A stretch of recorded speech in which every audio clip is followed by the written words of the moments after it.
And I want to welcome you all. Thank you so much for joining us today. My name is Mia Burke, and I am Program Manager with Hanford Challenge.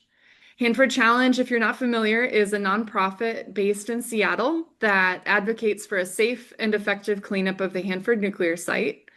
And the most important thing we do and what makes us unique is our support of workers on the front lines of cleanup. This is the 38th webinar of our Nuclear Waste Scholar Series. If you're new to the series, we started it to inspire action and involvement with Hanford Cleanup by inviting speakers to share groundbreaking scholarship, art, research, and experience working with nuclear waste. And if you're curious, we have almost all of the previous presentations uploaded to our YouTube channel, so you can check those out. I am very excited to welcome back Arjun Makhijani to the series. Arjun is president of the Institute for Energy and Environmental Research in Tacoma Park, Maryland. He earned his PhD from the Department of Electrical Engineering and Computer Sciences at the University of California, Berkeley in 1972, where he specialized in nuclear fusion. A recognized authority on energy issues, Arjun is the author and co-author of numerous reports and books on nuclear energy, renewable energy, and environment-related issues, including Prosperous Renewable Maryland, Roadmap for a Healthy, Economical, and Equitable Energy Future. He recently completed a book on tritium risks titled Exploring Tritium Dangers. Just as a heads up, if you can't stick around for the whole presentation, feel free to leave. We will be recording the presentation and we'll share a link of the recording with everyone that registered. Thank you so much for joining us today, Arjun. I will pass it to you to talk about your work. Hi, first of all, I see Jim Warner in the audience. Hello, Jim. I hope you are well. Yeah, let's meet sometime. And you're an expert in this area, so feel free to chime in. If you don't mind my saying that, Mia. Okay, I will now share my screen. I have a few slides with a lot of words, but I think they're quite important words at the present juncture. I'm going to explain what is ALARA and focus on one example of how it should have been done and how it wasn't done at Los Alamos National Lab to give you an idea. I'm sorry it's not a Hanford example, but I've been deeply involved with this for a number of years with the Pueblo Women, Tewa Women United, and Communities for Clean Water. And my presentation isn't very long. I hope we'll have a discussion about what is going on generally, the proposal to abandon ALARA, which is the rule to keep exposures as low as reasonably achievable, but also to protect the environment. I'll talk about that. And I tried to research its status, but I think that it hasn't been abandoned as a matter of law and regulation, even though it's been proposed. But I'm not 100% sure. Somebody more current on that than me might correct me. But let me go through my slides. We can make that as part of the discussion. And we can also discuss, the general kind of relaxation of regulations, the Idaho National Report that says, much more radiation is pretty safe.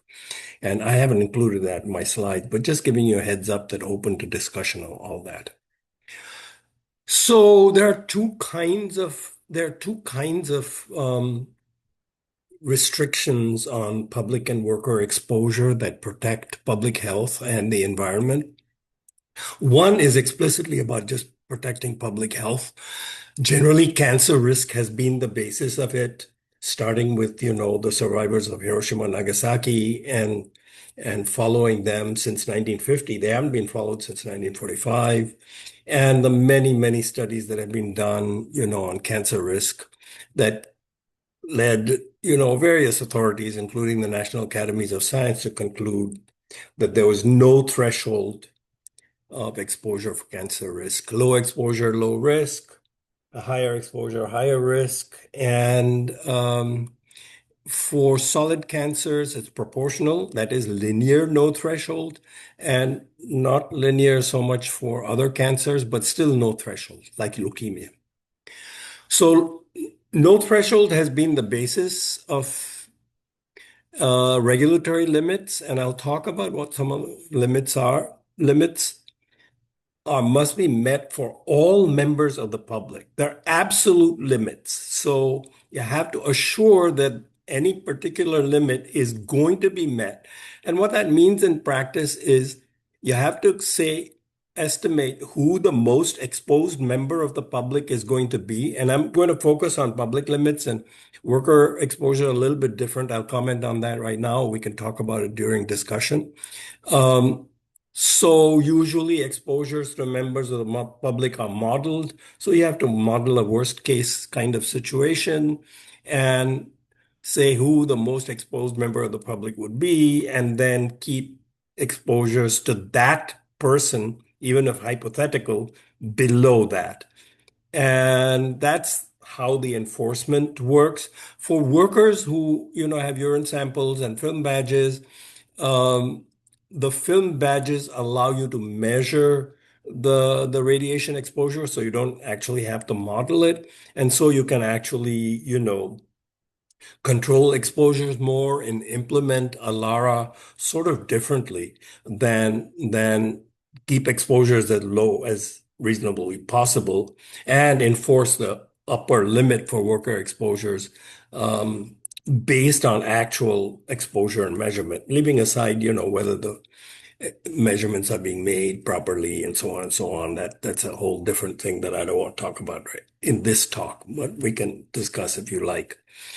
So examples of rules of maximum exposure, NRC and DOE have 100 millirem per year maximum exposure for members of the public, 5,000 millirem for workers. For information, most other industrial, I think all other industrial countries have limits for worker exposure that are a 2 rem, not 5 rem. But limits of public exposure are generally 100 millirem across and are part of the international guidance. But there are other rules. Nuclear fuel cycle facilities, nuclear power plants, for example, uranium process enrichment plants, civilian ones, are limited to 25 millirem to the whole body or most exposed organ, thyroid 75. There's a Clean Air Act limit of 10 millirem from the air pathway. So those are examples of absolute limits. There are decommissioning rules. There's, the rules relating to high-level waste uh, disposal and so on. So those are all absolute limits. So what does an absolute limit mean? So this is for public exposure, if your modeling indicates that your operation, whether it's a long-term operation or a particular operation, is going to be below the limit, and these are generally annual limits, then you can do it. If it is above, you cannot do it. It's binary. It's a go, no go. If you are exceeding the maximum limit, you're not allowed, you cannot do the operation, or you cannot start up your plant. You have to make sure it's below the limit. And for nuclear power plants and so on, it's 25 millirem per year. It's 40 CFR 190 EPA rule. And ALARA means as low as reasonably achievable, but you're not allowed to violate the limit. The limit is low, no go or go. Um, and ALARA means below, how much below the limit can you keep public exposures or worker exposures? Worker exposures are guidance is usually 10% or 30% of the annual limit, depending on the situation. And there's explicit guidance as to what that means. So ALARA is not a go, no go rule. Once you have a go, you can do it. You're going to be below the limit. Then you examine how you might improve that situation, improve public safety, improve environmental protection, and keep releases exposures below that limit. It's important for both the public and for workers. I'm not going to talk about the worker situation in this talk. I'm going to talk about public exposures. It's also important for the environment. So ALARA rules cover both the public and the environment. So where is ALARA specified? So radiation exposure limits are set by the NRC, the Department of Energy, and the Environmental Protection Agency. The Environmental Protection Agency does not have ALARA rules. So they specify limits like 40 CFR 190 limit for nuclear power plant operations. The limit is 25 millirem, but it doesn't say what the ALARA might be.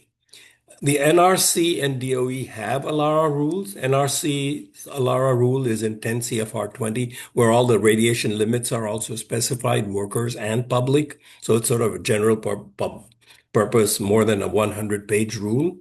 Um, and DOE ALARA rules are in 10 CFR 835, and then there's a DOE Order 458.1 that's a guidance that says, what do you need to do to meet your ALARA obligations? And that applies to Department of Energy facilities like Hanford, Los Alamos, Savannah River, Pantex, and so on. And I'm going to give you a very detailed example where I actually did an ALARA analysis, and Lanil sort of referred to an ALARA analysis, but in my opinion, actually didn't do one. Uh, and um, and to illustrate what it means, how you go about it, and what the outcome was, and this is a years long thing that I'm going to condense into a few slides. So Los Alamos had packaged 4 containers called the flange tritium waste containers, pronounced fat wax, in 2007 with quite a lot of tritium, more than 100,000 curies at the time. And they claimed that over time, the moisture on the absorbents and in the containers could be split up into hydrogen and oxygen by radiolysis, the action of radiation on water, and that the pressure could build up by as much as 5 pounds per square inch per year. So over since 2007 to over 18 years, several atmospheres of pressure potentially, and that might build up to explosive limits. And they needed to transport these containers a few miles down the road, so they could open them and process them for repackage them for disposal. And they said there's an explosion risk in case of an accident over this few miles of transport. So we don't want an inadvertent explosion that would disperse tritium all over the place and disperse all of it. Quite a lot of tritium. The amount of tritium we're talking about at the time of transport was about 9 grams.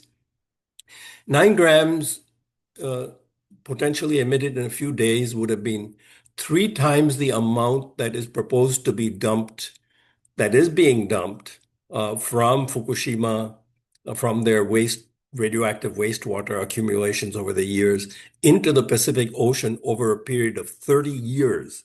So Los Alamos, in the worst case, was proposing to emit in a few days 3 times as much tritium as Fukushima is dumping into the ocean over a 30-year period. So, an orders of magnitude greater rate of dumping. And therefore, the people who are on the path of this, of course, could be expected to get proportionately, not proportionally, because we're talking air pathway and water pathway, different pathways. So, it could get higher doses. So the limit under the Clean Air Act, 40 CFR 61, subpart H, 61.92, if I'm remembering correctly, is 10 millirem per year. They allowed 2 millirem for other operations from the rest of the year, so they said they would keep it below 8 millirem. They calculated doses of 5.6 millirem to adults. We pointed out that the doses to infants would be more than 3 times that, so it would violate the rule. But EPA allows enforcement of the Clean Air Act by calculating doses only to adults. Children are, if they get doses more than a limit, are not given equal protection. Now I'm not a lawyer, but the English would say if equal protection means everybody's doses should be kept below 10 millirem, but that's a whole different talk about how we are, and that we might one day talk about how we might protect children, not to speak of pregnant women, for which we have no rules except for nuclear workers, which is not very adequate. Okay, so The dose estimated was 5.64 millirem, quite, not far from 10 millirem.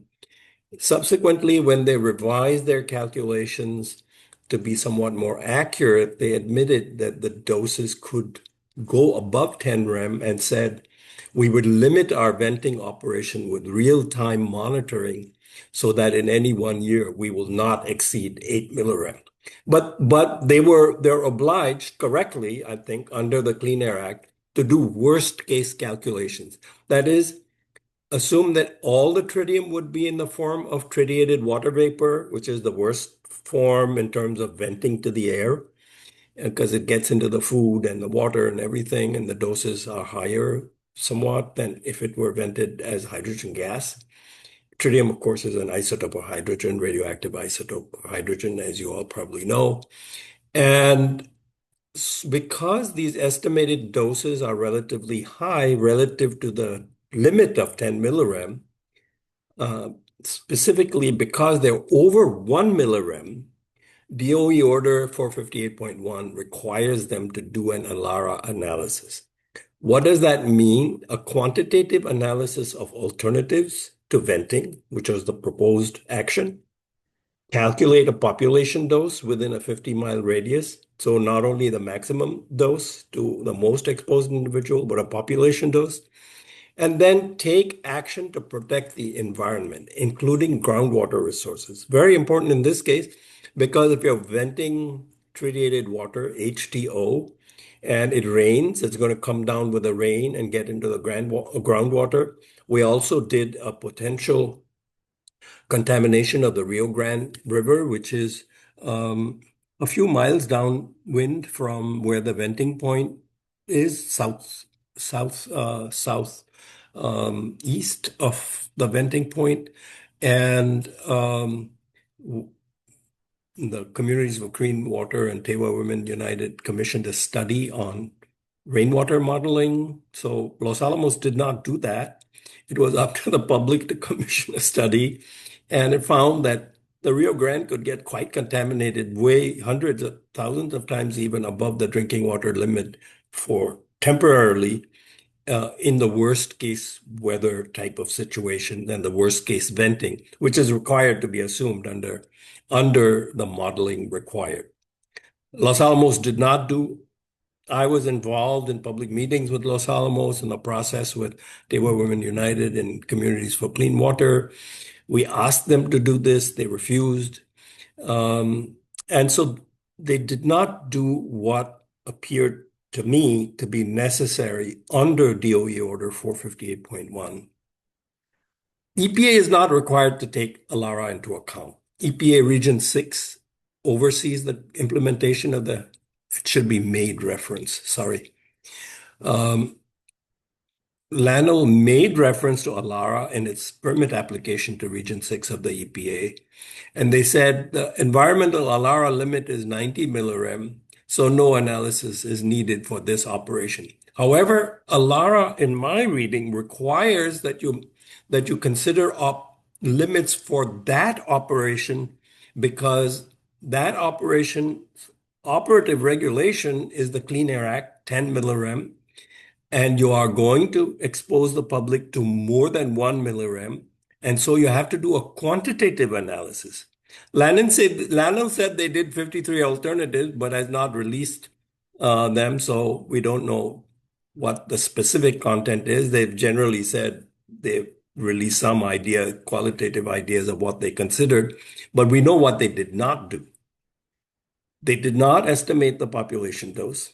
They did not take any action, to measure the baseline groundwater, which would be required. They did not take any specific action to see that they would actually protect groundwater resources. And they did not evaluate a specific option that we proposed that could have led to zero emissions. Sorry for the typos there. I'll fix that. So this was a situation where Los Alamos modeled what would happen in these are like 50-gallon containers called fat wax. They are stored in 55, 60-gallon larger outer containers. And you have to install a valve on these things and connect them to some kind of a release venting pipe to actually vent.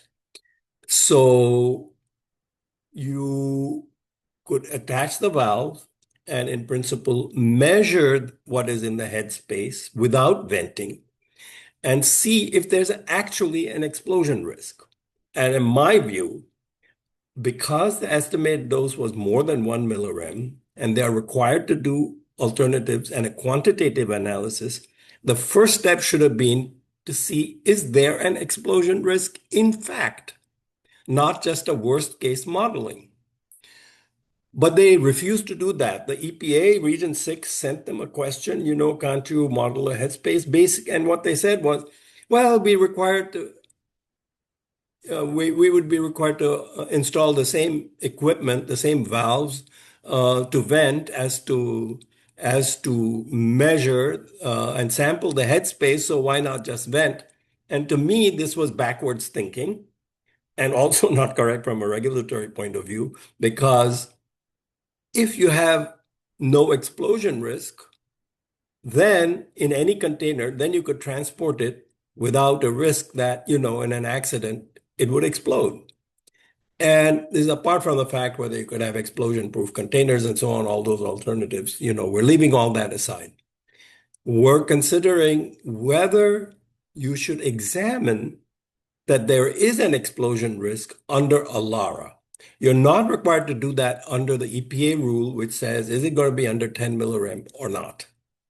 But under ALARA, if there's no explosion risk, then you can transport and that one container. So I don't know, and Los Alamos did not know, whether one or more containers could be transported without explosion risk. So it could have been that all four containers posed a risk.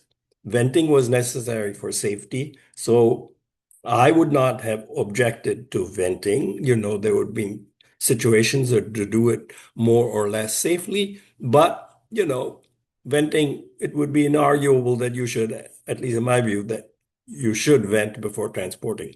But the required thing under ALARA was to sample the headspace without venting.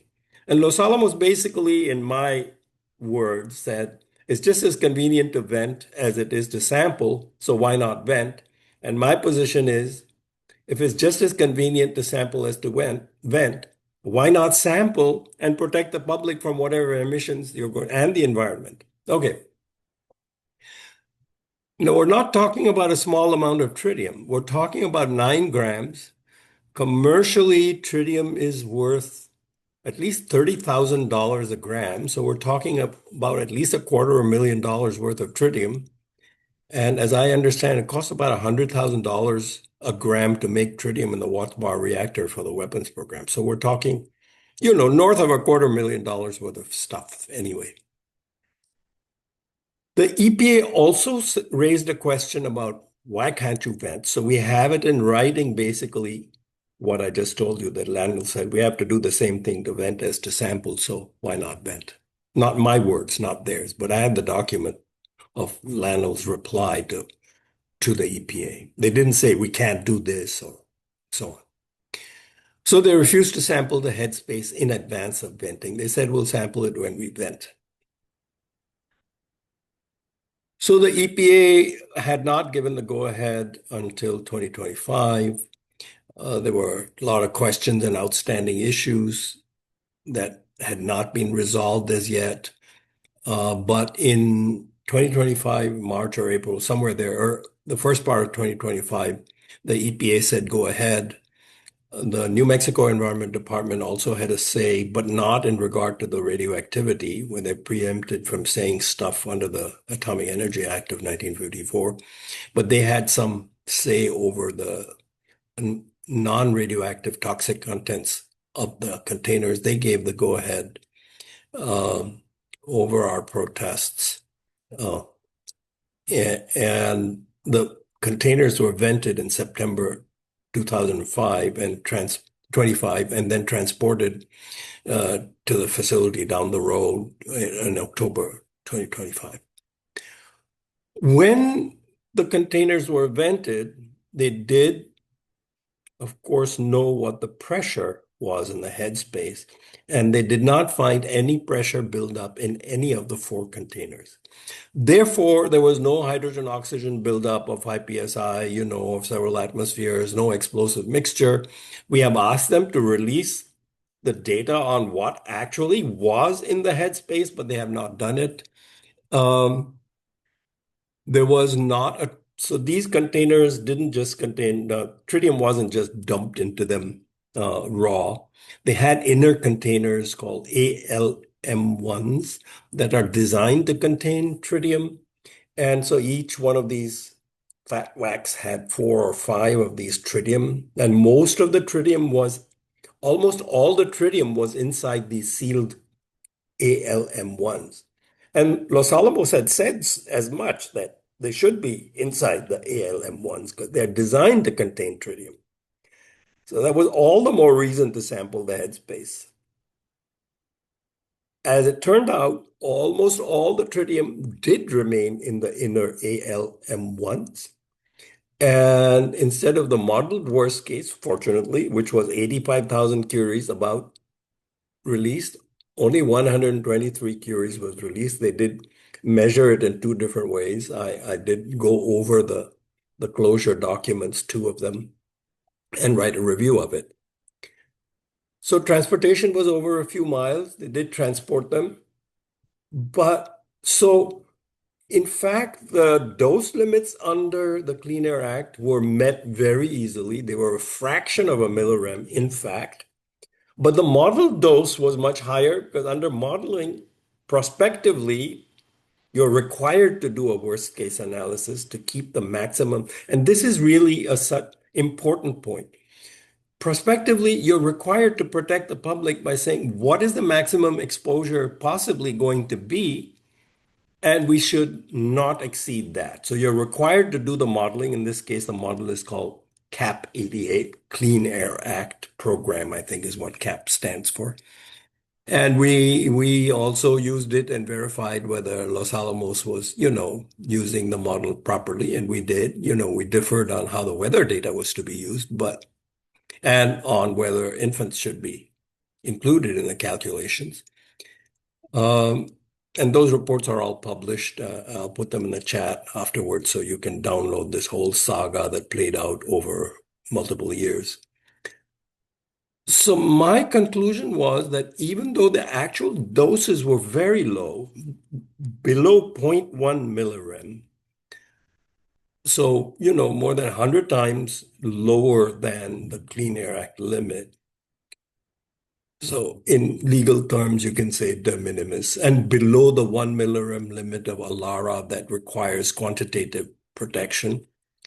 It doesn't mean that ALARA was respected because in this particular instance, there was no buildup of pressure. The rationale for the venting was it's dangerous to transport this stuff in case there's an accident. We have an explosion and there'll be an uncontrolled venting. So we must vent preemptively. Because there was no pressure buildup, if the headspace had been sampled and the pressure measured, all of the containers, in my opinion, could have been transported without venting. And this 123 curies that was admittedly vented was in excess of ALARA because the ALARA dose was in this case zero. Moreover, ALARA requires cost benefit analyses. So, we've got very valuable amount of tritium. I mean, I don't know what they did with it. Presumably, I don't know whether they recovered it or could have recovered it, but potentially you got a valuable amount of tritium. You don't have where it is stored ability to recover it in the facility where it was transported. It's the Weapons Engineering Tritium Facility, WETF. They could and do recover tritium. In this case, I don't know whether it was done or possible. And properly implementing ALARA would have saved money because it was an expensive operation, what they did. This whole venting, there was a lot of precautions involved, properly so. Workers had to be protected, equipment had to be installed. But if they had just installed the valves and measured the headspace, quite a bit of money, in my opinion, could have been saved. I haven't seen the budget for it, so I can't give you an estimate of how much. ALARA can also mean that there are expenditures to lower doses, but they have to be reasonable enough to allow the operation to proceed. You can't, ALARA doesn't mean forcing exposures down to levels that become so expensive as to exceed budgets and therefore are unaffordable, and therefore you can't go through the operation. The operation go, no go, um, is under the maximum dose and not under ALARA. ALARA can't be used to stop something that's indicated to be permitted under the maximum dose regulations applicable to the particular case at hand. The most complicated ALARA applications are for decommissioning because you have to project for very long periods of time. How much is the residual radioactivity? You have a lot of uncertainty, the kinds of situation that you find yourselves at Hanford or that were there at Rocky Flats. There are a lot of buildings, that were left there, I don't know, 1 meter or more underground that still have plutonium in them.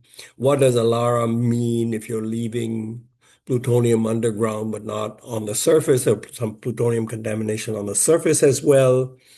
And what does it mean? So your plutonium half-life 24,000 years, as you probably know.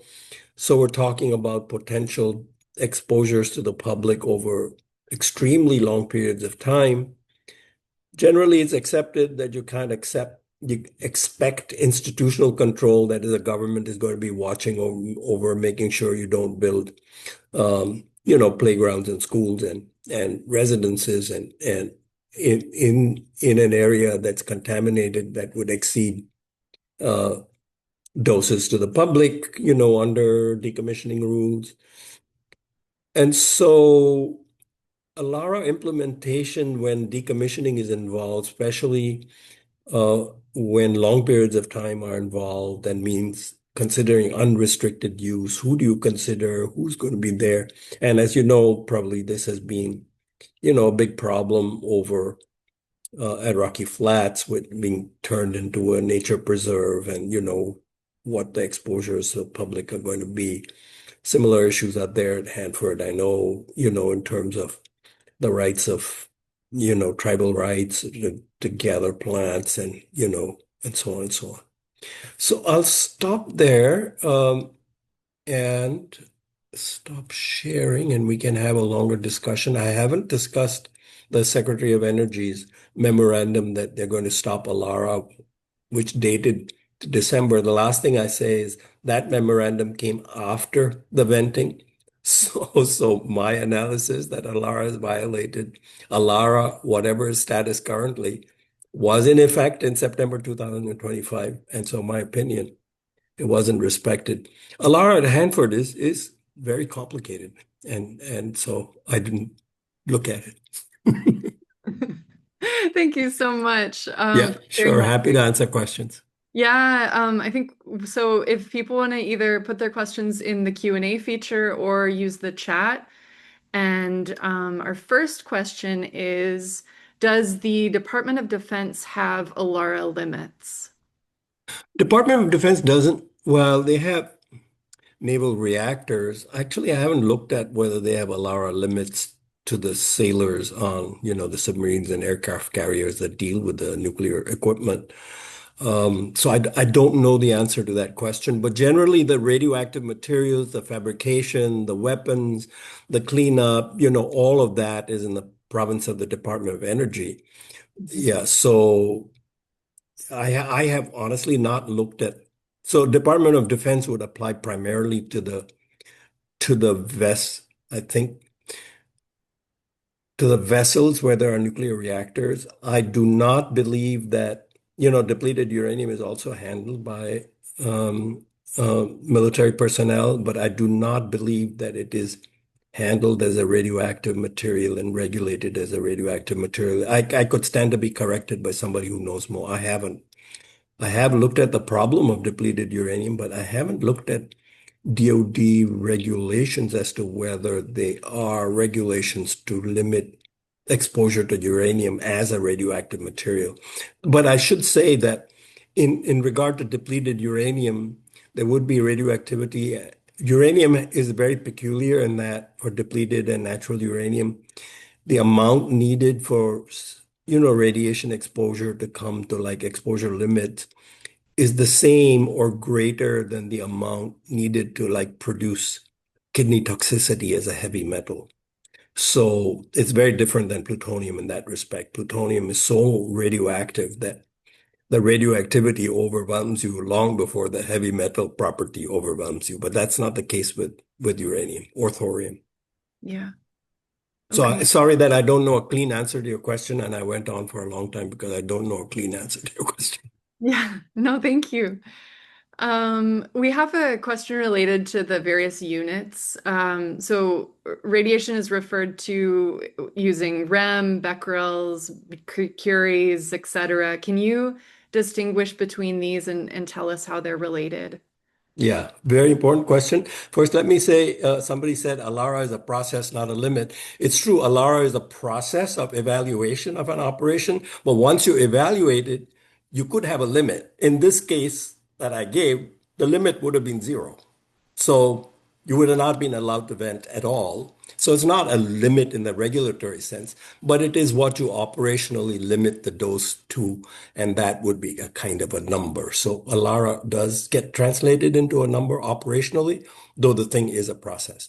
So becquerels, rads, rems. Okay, so radioactivity is a property of the thing. So there's a nucleus that is unstable, whether it's tritium, which is very light, hydrogen, or uranium, which is at the other end of the periodic table. So you have an unstable nucleus, and that nucleus tends to stability, and that involves the emission of radioactivity. Now, the emission of radioactivity is various kinds. You've heard of alpha, beta, gamma. Gamma radiation is basically photons, high frequency light. You don't see this light like ultraviolet, but higher frequency than that. And ionizing radiation, gamma, would mean that it can strip apart your molecules and break them apart, ionizing them. That's why ionizing radiation. So not like the 60 cycle radiation in the electricity wires or the gigahertz radiation in the phones that we use. Hmm. Um, and so much different, much higher frequency than that. So uh, then there's beta radiation, which is electrons or positrons. Tritium emits beta radiation. And so becquerels measure how many particles, energetic particles, photons, electrons, alpha particles, which are helium nuclei, are emitted by a mass of material in a second. A becquerel is radioactive particles per second. A Curie measured the same thing, but it measures how many alpha particles basically are emitted by a gram of radium, which is about 1/28th of an ounce or something, in 1 second. And the answer to that is 37 billion radioactive disintegrations per second in 1 gram of radium. So 1 gram of radium is one Curie in honor of Marie Curie, of course, who discovered radium. And that is the same as 37 billion becquerels. Now, the simplest way to understand becquerels and distinguish it from rads and rems is like becquerels are like cobra venom. So long as cobra venom is inside the cobra, it's not going to hurt you. So the becquerels have to have contact with your body in order to hurt you or with the environment. So, when the cobra bites, it's serious. So when you breathe in plutonium, above a certain amount, it's very serious. Any amount is, harmful. And so basically what a rad does is a rad is an old centimeter gram second measurement in physics, and it measures how much energy is deposited in a gram of a soft tissue of the body, basically.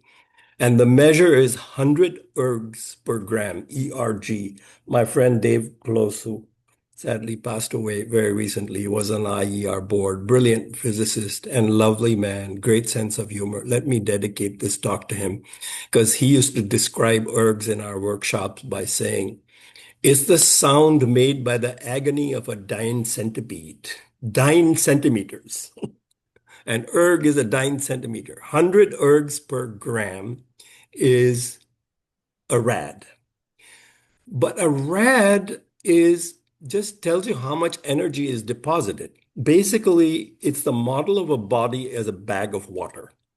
Now, we are 60% water, but we know we also have brains and livers and hearts and your blood and, stem cells for making blood. So we are a pretty differentiated bag of water. So, and, and so the question arises is, do different types of radiation hurt us the same way? And what kind of hurt are we talking about? And the usual kind of hurt is, sorry to go on, this is so important and fundamental that Great. I think people would benefit from it. Uh, so the usual hurt that we evaluate is cancer. And I think that's appropriate to evaluate that because very serious harm.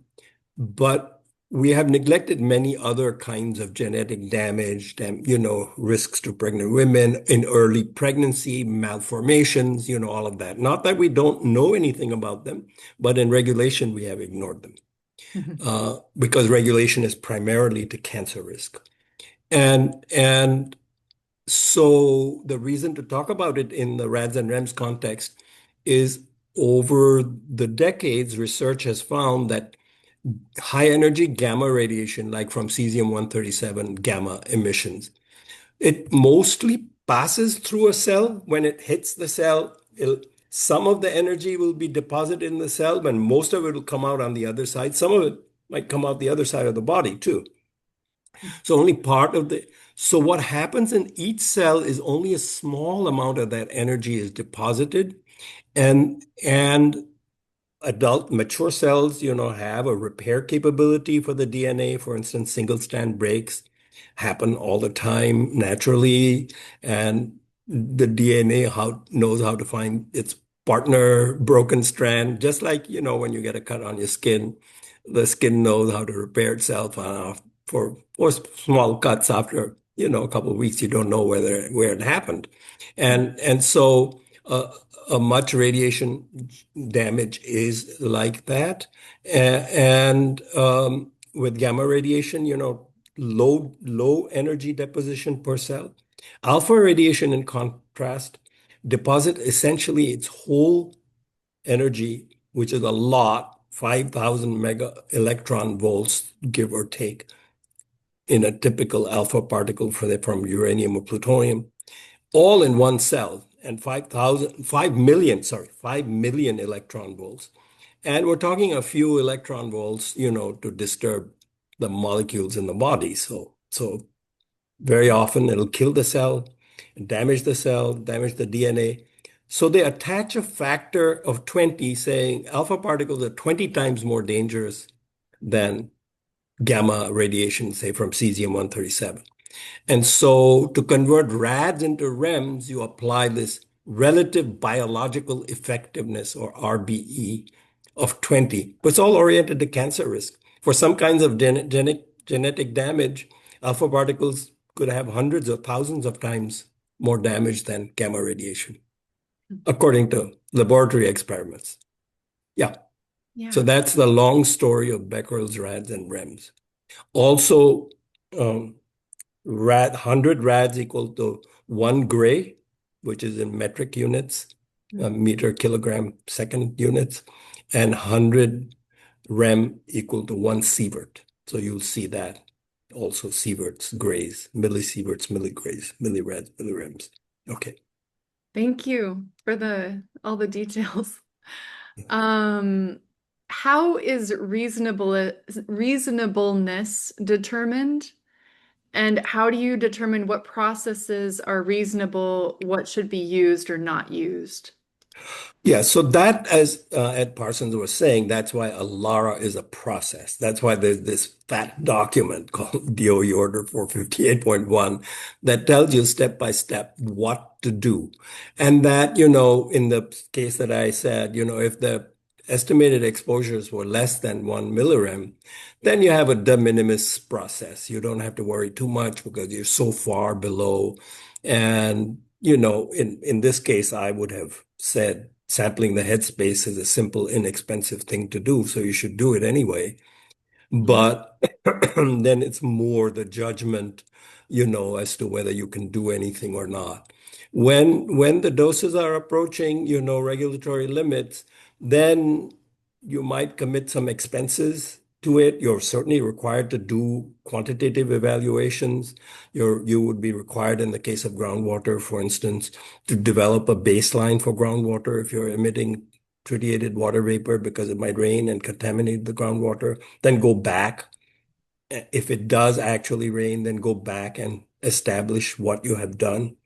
And so the answer to that is it depends. You got to read the manual and it's a case by case determination.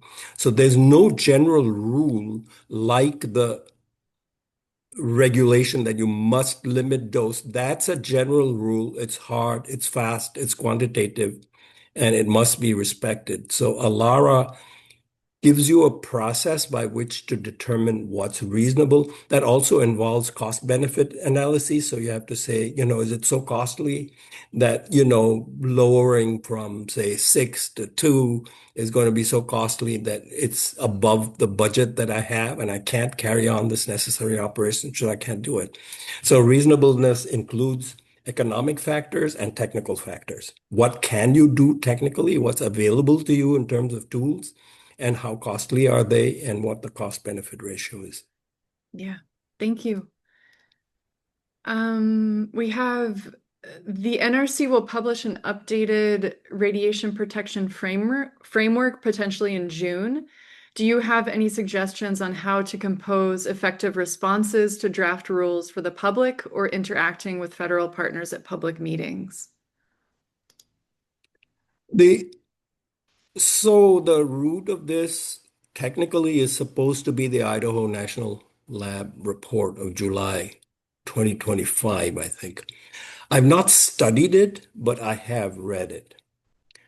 Um, because this is being recorded, I will use as mild language as I can by saying that it is not a well-founded report.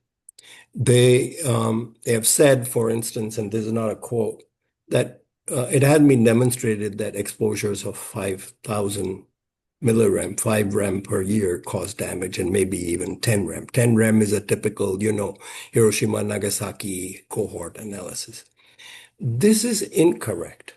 There is plenty of epidemiological evidence and other evidence from laboratory data, animal experiments, in vitro, as well as epidemiological. So, a couple of examples. In the 1950s, and they're talking about exposure to the general public, which is limited to 100 millirem currently. They're talking about loosening it to 5,000 millirem, leave alone the ALARA side. And so loosening it to the same standard as for workers.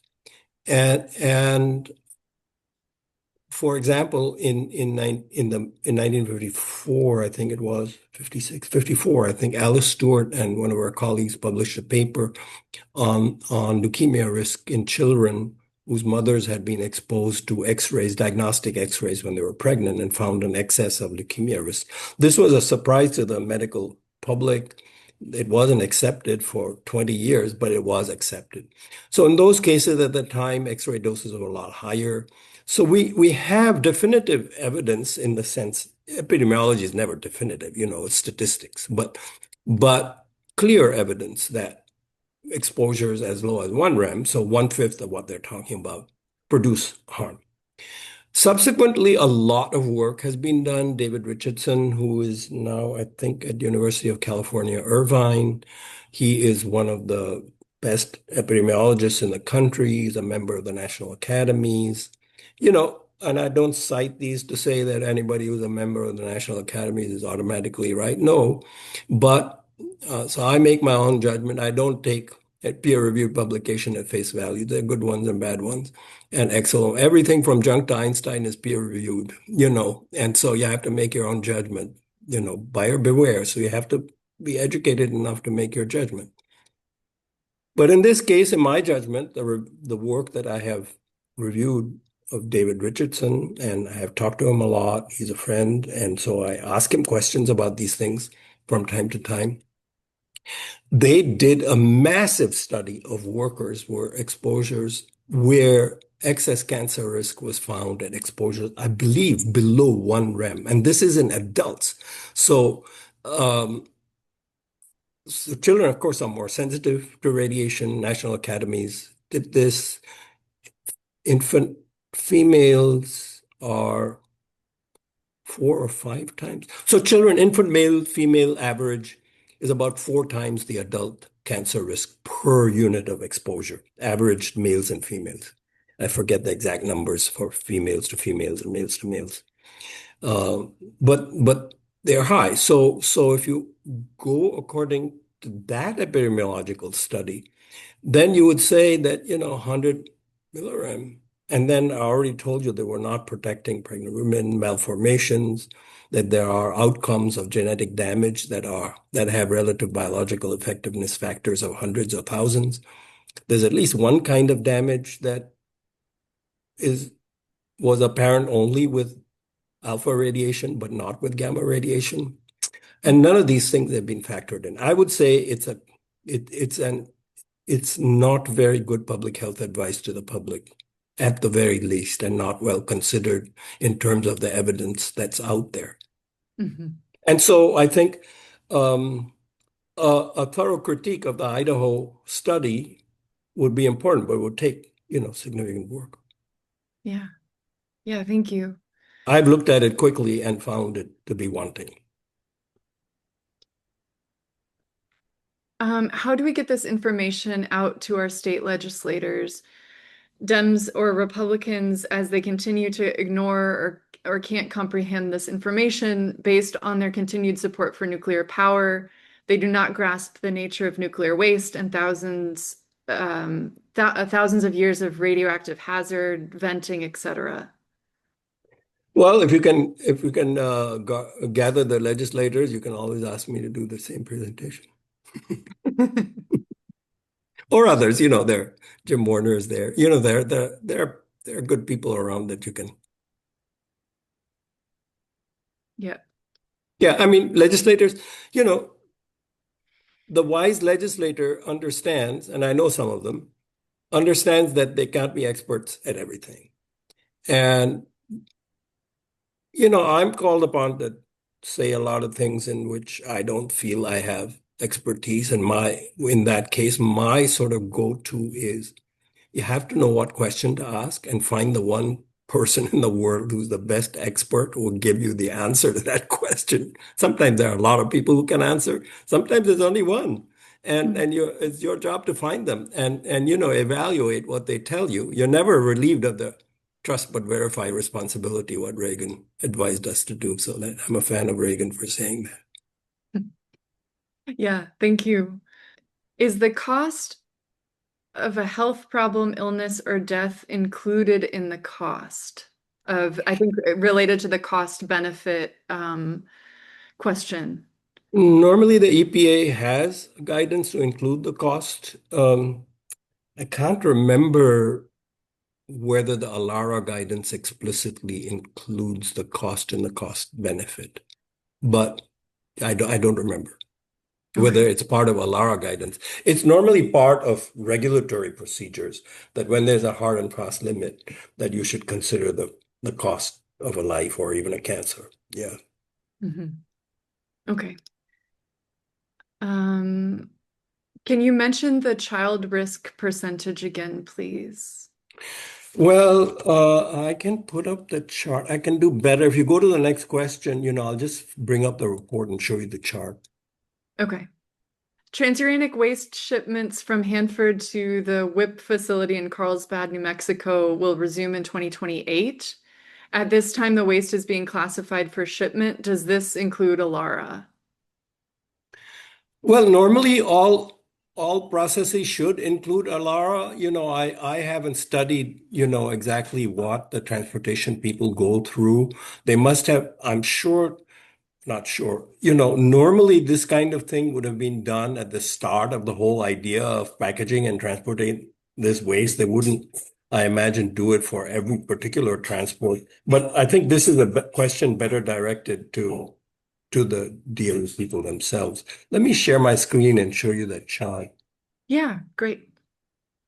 Yeah, so this is age here, and this is cancer incidence among 100,000 people each exposed to zero point 0.1 gray or 10 rad.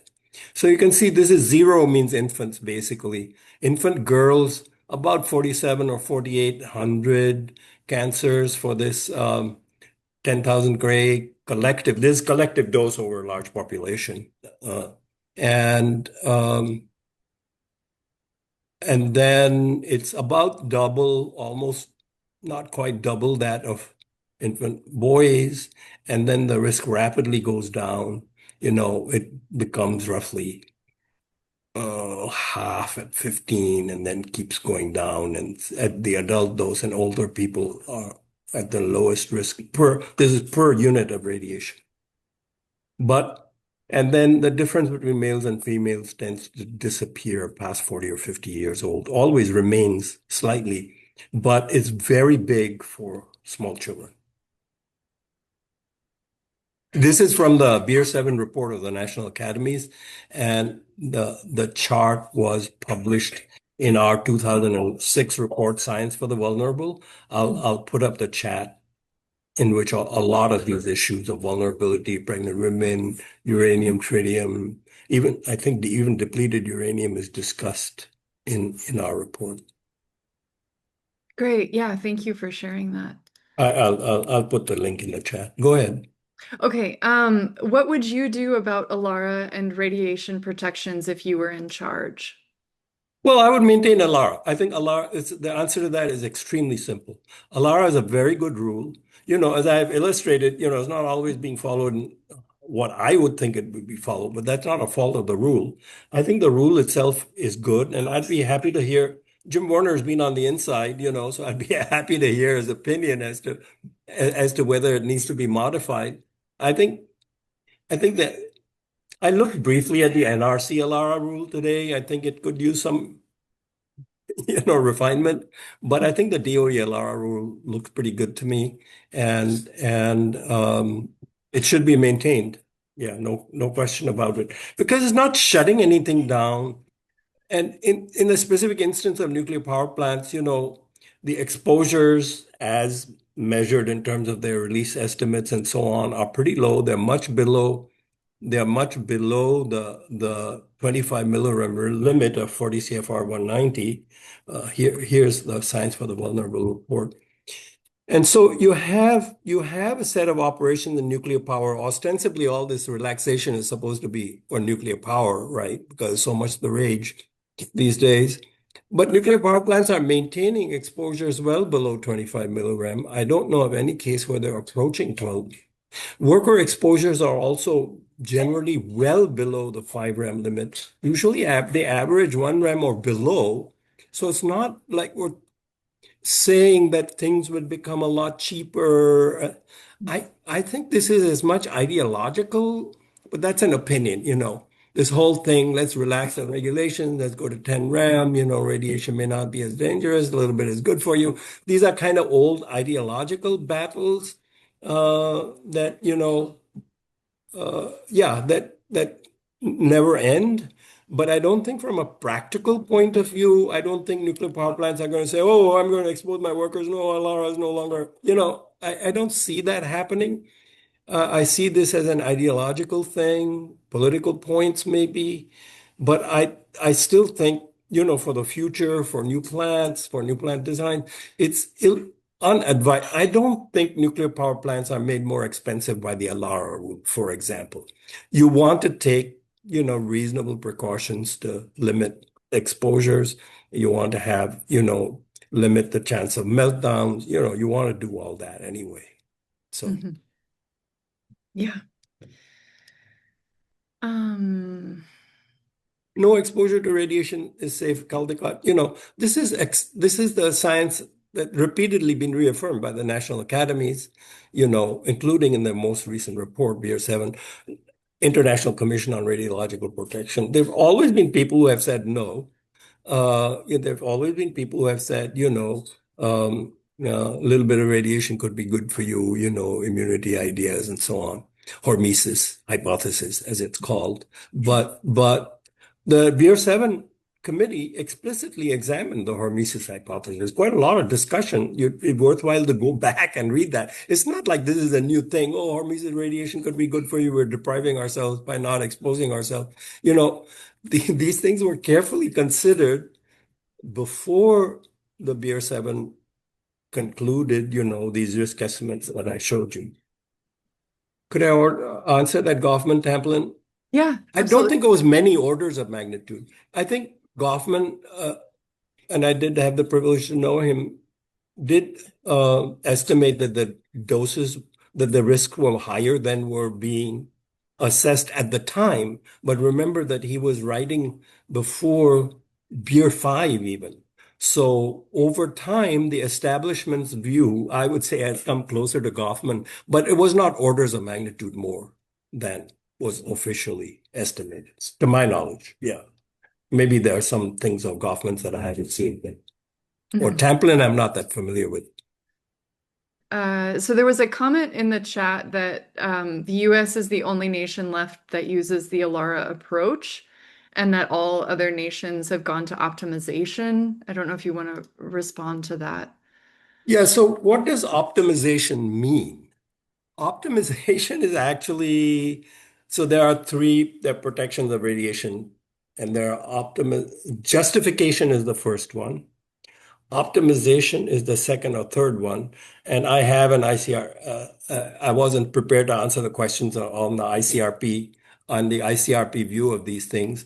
But the optimization idea is the ALARA idea in many ways. So if you have a regulation optimization has not to do with regulation, right? Regulation is a hard and fast barrier. You don't optimize a regulation. 10 millirem is 10 millirem. If it's not optimized, you got to meet it or you're done. You can't do what you want to do. So optimization involves consideration of ALARA. This was actually a big argument that we had with the International Atomic Energy Agency.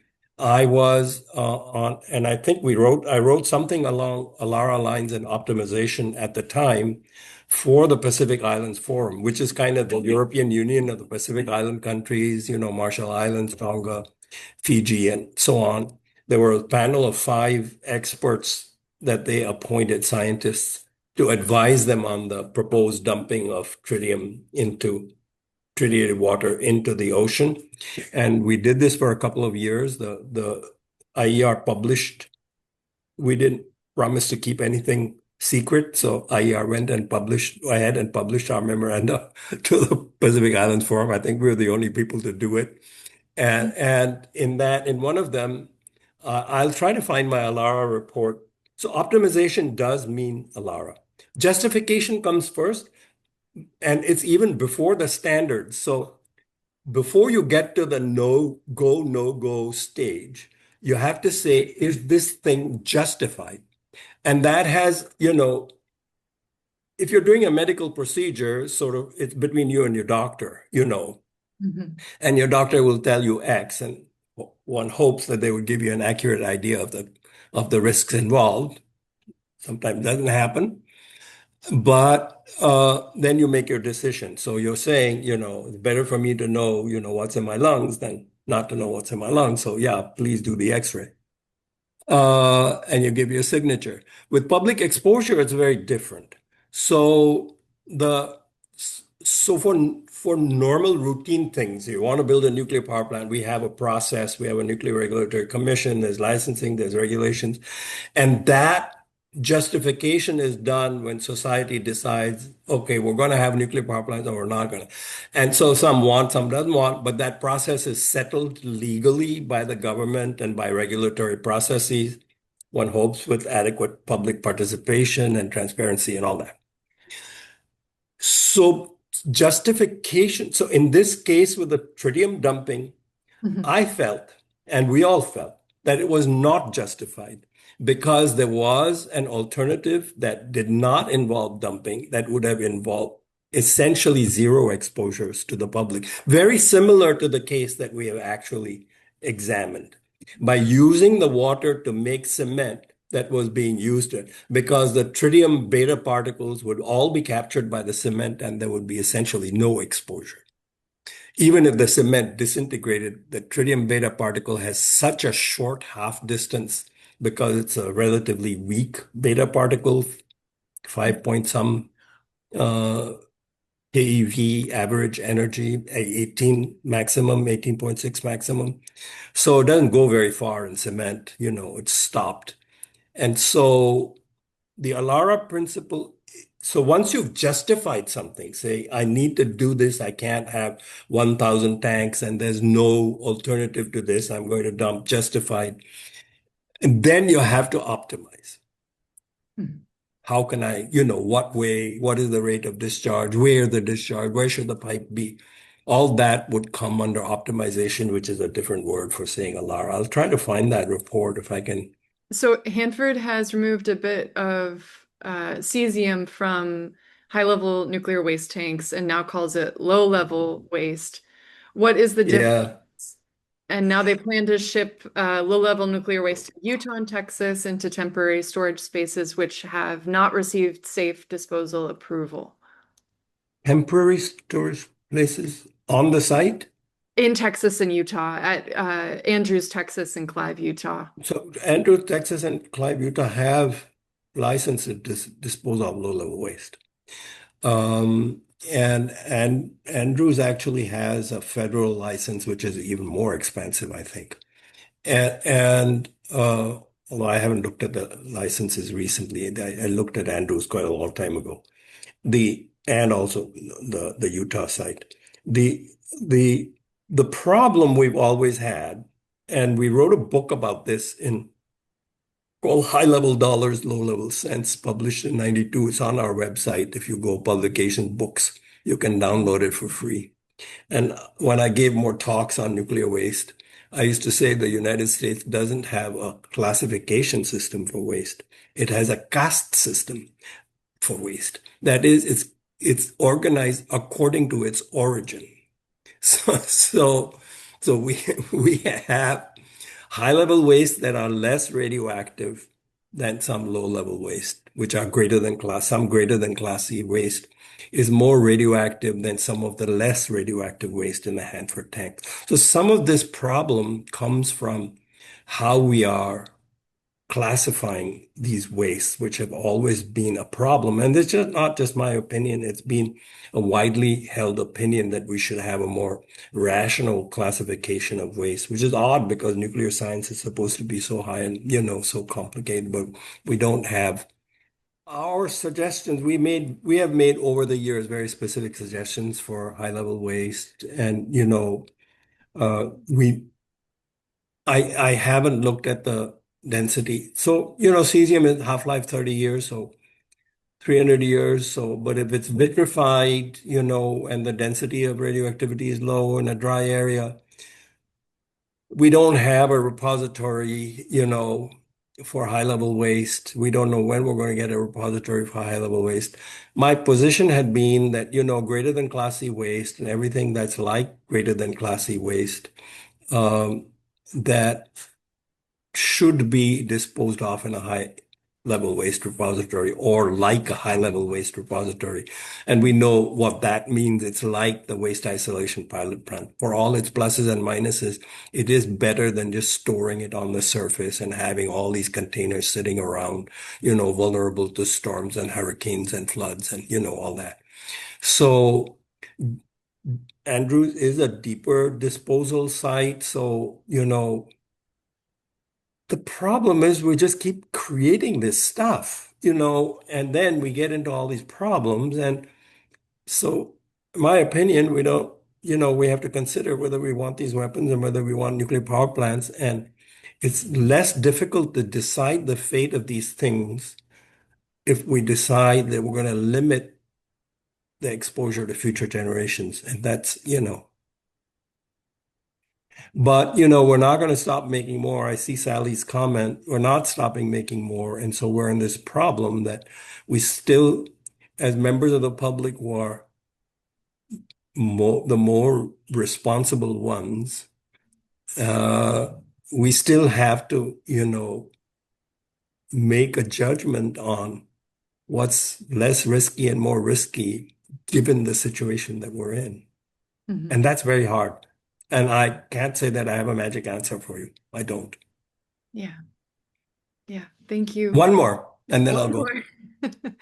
more. Can you talk about the problems related to exposure to low dose radiation over time? Yeah, so low dose radiation in terms of cancer risk is cumulative. And so if you get, 100 milligram this year, 100 milligram next year, the long-term risk, and we're talking about what are called, they're statistical risks, so over time, a million people exposed to low-level radiation.